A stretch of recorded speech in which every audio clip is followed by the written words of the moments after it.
Assalamualaikum warahmatullahi wabarakatuh.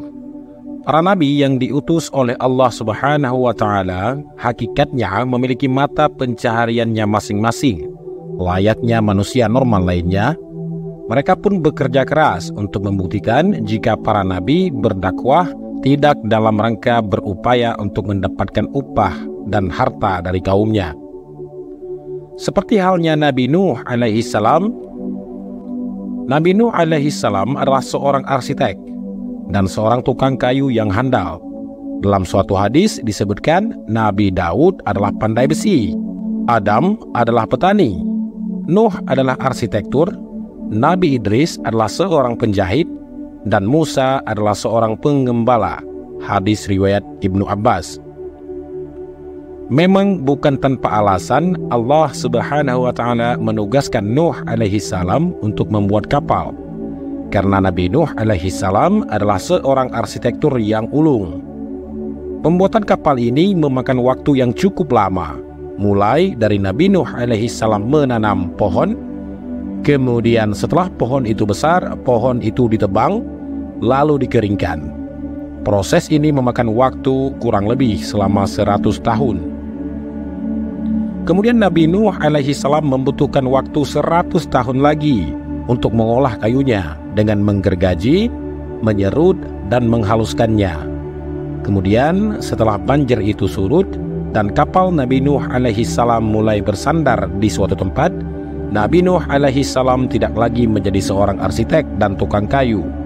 Beliau memiliki pekerjaan lain, yaitu menjadi petani dan menanam anggur. Dalam berbagai literatur diperkirakan peristiwa ini terjadi sekitar 4.800 tahun yang lalu.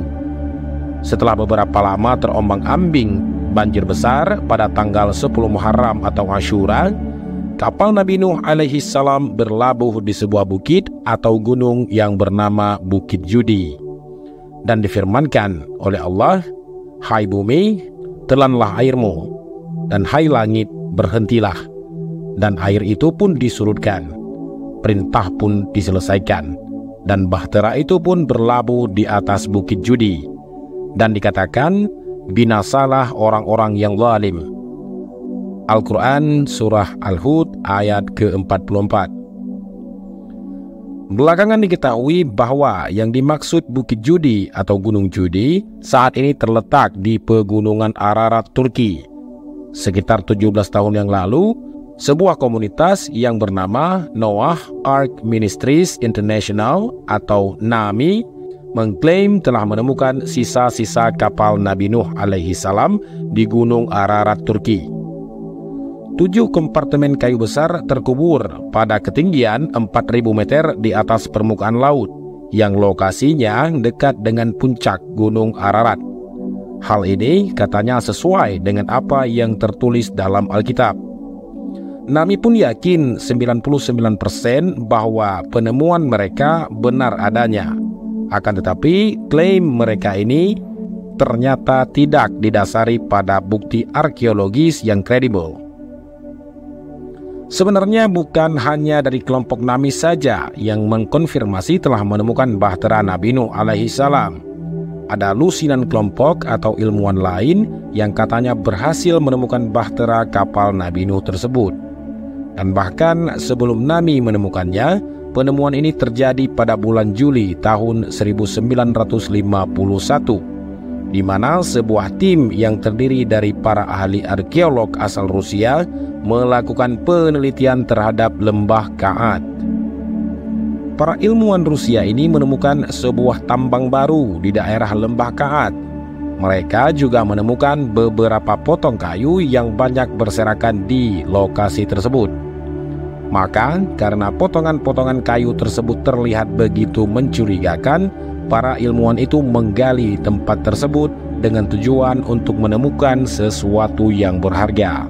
Dan alangkah terkejutnya mereka, rupanya di wilayah timbunan tanah tersebut masih banyak potongan-potongan kayu purba yang tertimbun jauh di dalam tanah.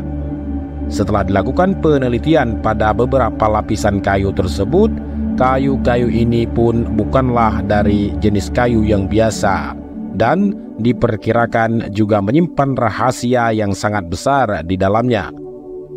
Hal itu didapat dari hasil pemeriksaan yang dilakukan oleh salah satu ilmuwan yang ikut dalam penelitian tersebut. Lalu, para ilmuwan ini mengevakuasi kayu-kayu yang ditemukan tersebut ke tempat yang berbeda. Rasa keingintahuan yang besar dari para ilmuwan ini membuat mereka begitu antusias. Dalam kegiatan investigasi potongan kayu misteri tersebut, dari sekian banyak potongan kayu yang ditemukan di tempat tersebut, ada satu kayu yang menarik, yakni sepotong kayu panjang yang berbentuk persegi. Potongan kayu yang berukuran 14 x 15 inci tersebut ternyata kondisinya jauh lebih baik jika dibandingkan dengan potongan-potongan kayu yang lain. Dari awal penemuan potongan kayu pada bulan Juni tahun 1951, para ilmuwan ini terus melakukan penelitian terhadap kayu-kayu tersebut. Mereka membutuhkan waktu yang cukup lama untuk meneliti semua potongan-potongan kayu tersebut.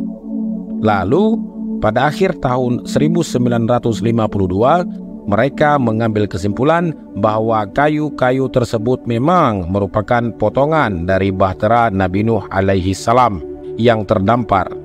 Dan di beberapa potongan kayu itu ada beberapa ukiran dari huruf kuno yang terlihat seperti membentuk sebuah kata atau kalimat.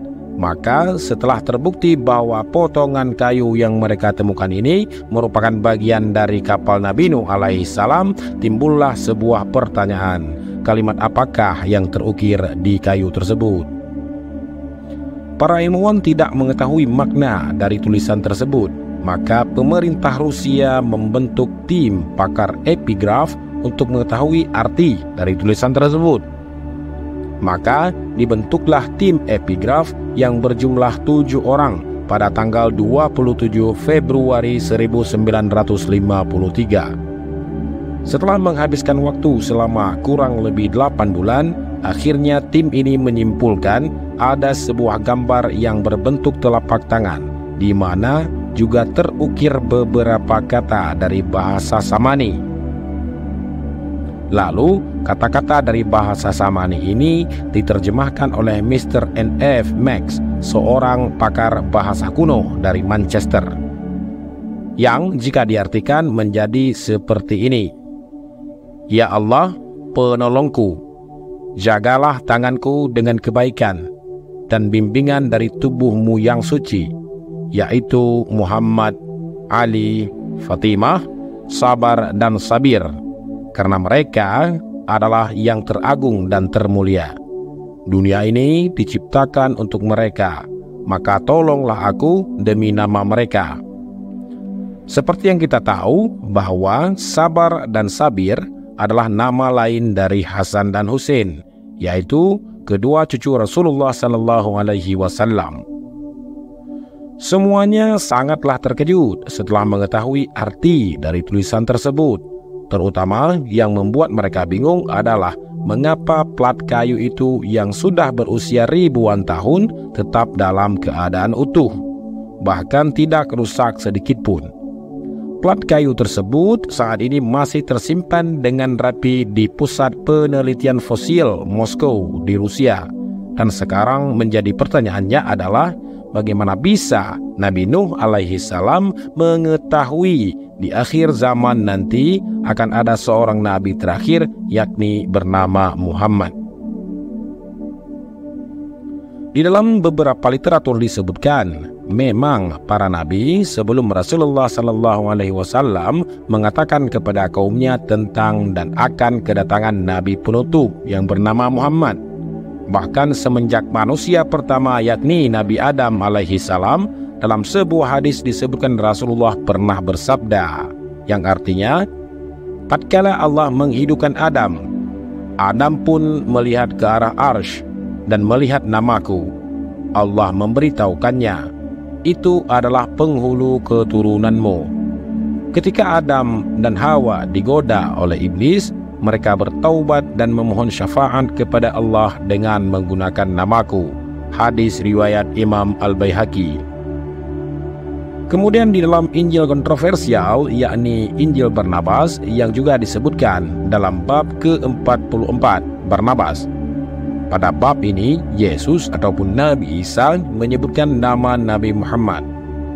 "Oh Muhammad, Tuhan bersamamu."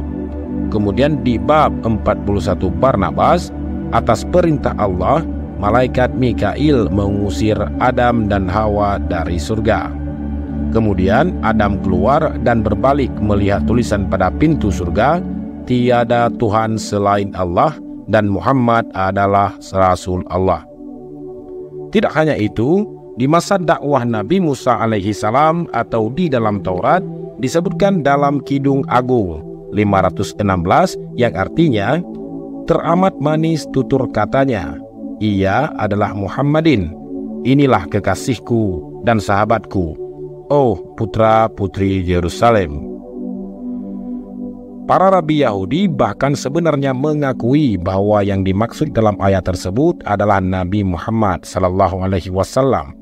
Jika sudah jelas tertulis di kitab mereka dan telah terbukti nabinya telah hidup pada 1400 tahun yang lalu kenapa umat Yahudi tidak mau berbaiat? Jawabannya ada di surah Al-Baqarah ayat 146.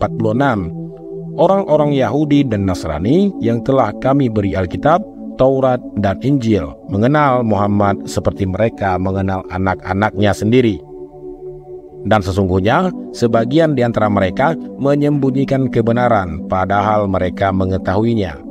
Maka alasannya hanyalah dengki.